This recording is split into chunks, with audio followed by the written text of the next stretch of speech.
அரசாங்கத்தோட நம்ம எதிர்பார்க்க போறதில்ல, உதவி கேட்க போறதில்ல. ஏதோ என் கையை கொண்டு நான் கரணம் பாஞ்சிட்டு இருக்கிறேன். லாபம் வந்துன்னா விளைஞ்சாதான் லாபம். இப்ப இந்த மாதிரி மழை பாங்க ஒண்ணும் கையை தான் கடிக்கும். நெல் வாங்கி ஊற வச்சு நாத்து விட்டு தான் நடுவோம். நாத்து விட்டு கடையில் நெல் வாங்கிட்டு வந்து புதுசா ரகத்தை வாங்கிட்டு வந்து நாத்து விட்டு தான் நடுவோம். 30 நாள் கழிச்சு நாத்து விட்டு எல்லாம் நடுவோம். நட்டு ஆளுங்களை விட்டு கூலியாள் விட்டு நடுவோம். அவங்க ஒரு பாடு தொகை காசு கொடுக்கணும், சாப்பாடு கொடுக்கணும், போண்டா வாங்கி தரணும், டீர் போண்டா வாங்கி தரணும். இவனும் தந்தாதான் காட்டுல வேலையாகும். இல்லைன்னா பறவைலாம் நட்டுட்டு எனக்கு என்னன்னு போய் சேர்ந்துருவாங்க. அதனால ஏதோ வந்துன்னா எங்களுக்கு மழை பெய்ய லக்கிப்பா. மழை பெய்யல நட்டனா நாங்க வாங்கி சாப்பாடு போய் வியாபாரி கொடுப்போம்.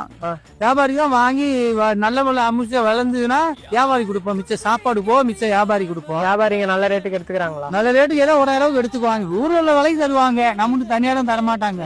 ஊர்ல என்ன ரேட் ஓடுதோ அதை 15 முன்ன பிறகு எடுத்துக்குவாங்க. எனக்கு வந்து 4 வயலுக்கு 18,000 ரூபாய் செலவாயிருக்குது. அதை வந்துன்னா பிரச்சனை போயிடும். இப்போ சீக்கிரம் போயிடும்.